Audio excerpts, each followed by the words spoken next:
members of management, and the Fourth Estate. At the outset, I haven't seen most of you this new year. I wish you a very happy new year. May it be a peaceful, prosperous and productive new year for everyone and for our city. And I'm sure that you join me in wishing all the residents of our city the same. Councillors, as you know, and last year, at the end of last year, a workshop was held in Masvingo, and at the conclusion of that, it was agreed on a new vision for our city, to take the city through to 2030, the next 5 years, the 5-year plan. And that vision has been termed that we wish our city of kings and queens a smart and sustainable city by 2030.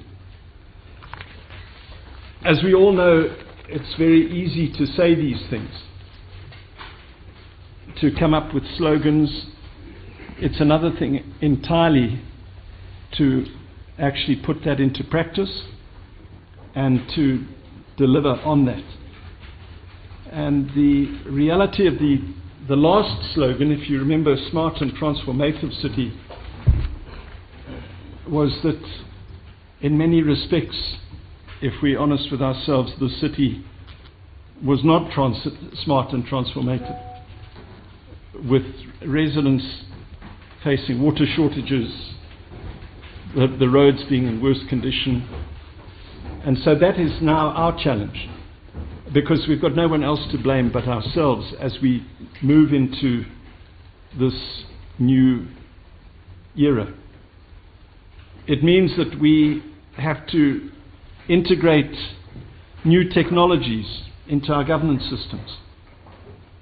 If we're going to be truly smart in the next 5 years, then it is critical that our accounting systems, our payment systems, our housing waiting lists be readily accessible. It is critical, for example, that our website be a modern website, an interactive website that truly portrays the glories of our city to its full extent. Because we will be judged by that technology and how we present it to not just our own residents, but other people in our nation, and potential investors and potentially tourists who come. There are other challenges, as we know. We have challenges regarding our roads and street lighting, and I'm pleased about the plans that we have to install solar-powered street and traffic lights as we harness solar energy as part of the sustainable development project. And we hope that through that we can significantly reduce our dependence on the national grid and save resources in that regard. We also have very ambitious plans regarding taking our city into an environmentally sustainable position. That is part of being smart, is all about in this modern world with climate change. And you are all aware of the very ambitious plans to be planting up to 5,000 trees per annum. My personal hope is that we will be planting indigenous trees, not exotics. And to do that, we need to have the growth of nurseries and young people embracing the need to develop indigenous trees. We've made a start in Centenary Park. One of our goals is to have these indigenous pocket forests in each one of the 39 wards right across our city, and that it's not just about growing trees, it is also about educating our young people regarding the benefit of indigenous trees, their medicinal value, and in that way hopefully inspiring a new generation to embrace that in truly a smart and sustainable way going forward.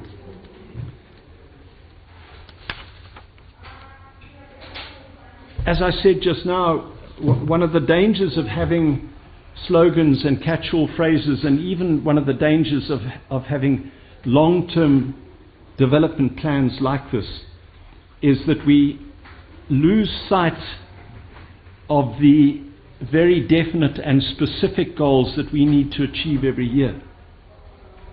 One of my concerns about this strategic planning exercise was that many of the goals are so broad as to be vague. What does it mean to improve our road system? What does it mean practically to deliver water? And in that regard, it is critically important, if we're going to achieve that 5-year goal, that we have short-term goals, and very definite short-term goals which we can judge ourselves on, but also the public can judge us. And as we start this year, I want to challenge us all by some very specific goals that I hope that we can achieve this year of 2026. Firstly, on water, we know that despite the fact that Dr. Anxious Masuka set up the Water Technical Committee now 2 years ago, which produced very specific recommendations regarding the upgrade of the Nqema pump station and the rehabilitation and upgrade, for example, of the Insiza pipeline and the Mchabez to Msingwani pipeline, the upgrade of the Tuli reservoir. We know all about this. The Future Water Committee, month in, month out, produces reports in that regard. And yet the reality is that that has not happened. And our goal, and it needs to be our absolute priority this year, if we have not got Nqema, at the very least, work started on upgrading the Insiza pipeline, if we have not got the diversion, the Mchabez pipeline diversion started, if we have not started on the identification and procurement of the pipes, of the pumps rather, that need to go from Nqema to Tuli reservoir, if we do not have the plans for the Tuli reservoir by the end of this year, we will have failed on this critical goal. And so I urge all of us, it's a collective exercise, that on the Nqema upgrade as clearly set out by the Water Technical Committee, irrespective of what happens elsewhere, that needs to be an absolute priority.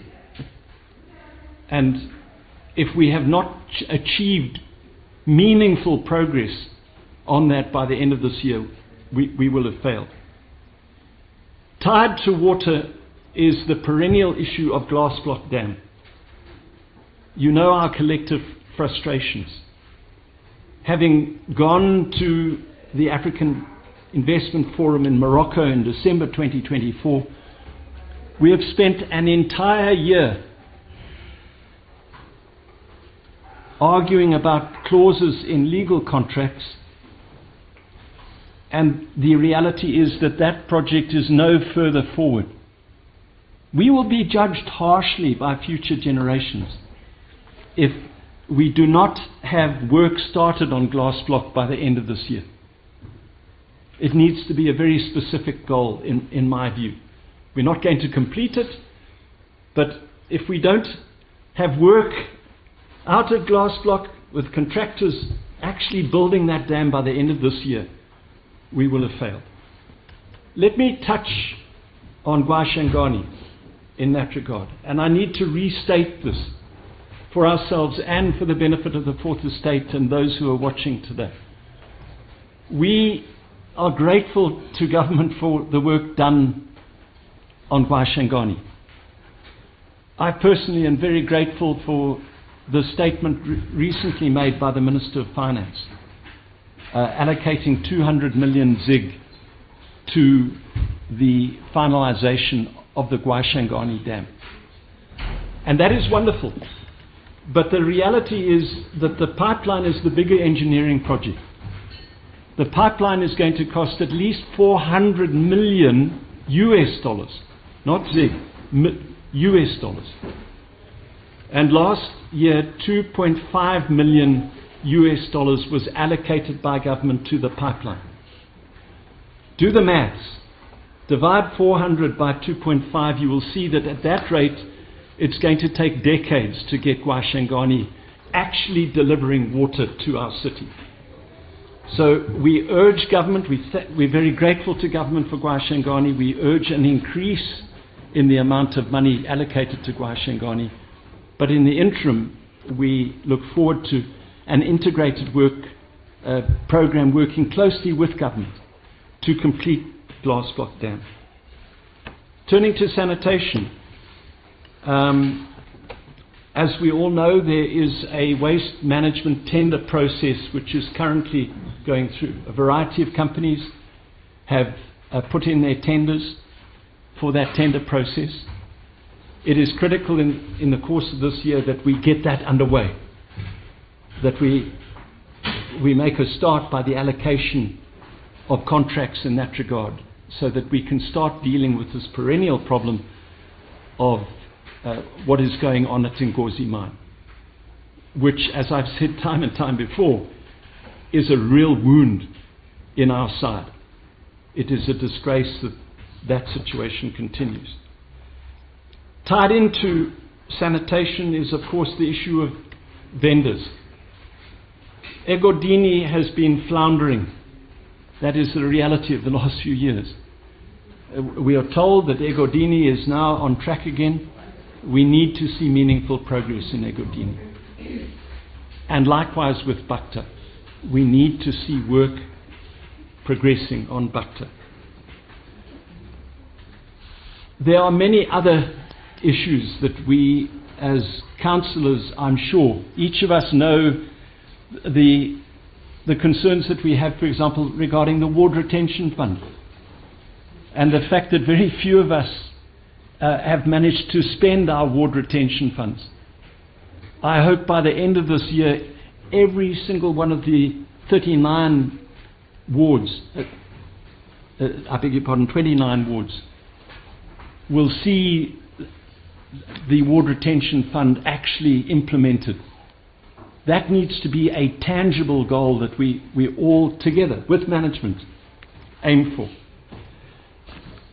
I don't want to go on, but I just want to stress that unless we have these tangible goals for this year, we are in danger of kidding ourselves that we are making progress, that we are actually delivering on service delivery to residents. As I conclude, let me come back to the issue of water. We're very grateful to God, I'm sure, for the lovely rains that we have had so far. But I'm sure that you will join me in expressing deep concern about the state of our dam levels. I was reported on, I received a report this morning, for example, in Yankuni, as of this morning, is still sitting at 16%. 16%. In Caesar at 45%. We have a major problem. And we need, in the course of this year, to get to grips with this. Why is it that there is such limited outflow? This, in my view, is an existential threat to our city. And if we don't work collectively to get to the bottom of this, we can build more dams, we can have wonderful rainy seasons, but the issue of water will continue, of water being a problem. So let us work, I hope, together collectively as one, irrespective of our backgrounds, irrespective of the political parties that we serve, irrespective of whether we are councillors or management. These are major challenges that we face. And I believe that we will only overcome those challenges if we work together as a team. So I commend these thoughts to you, and I trust that we will have a vigorous and productive meeting today. Thank you.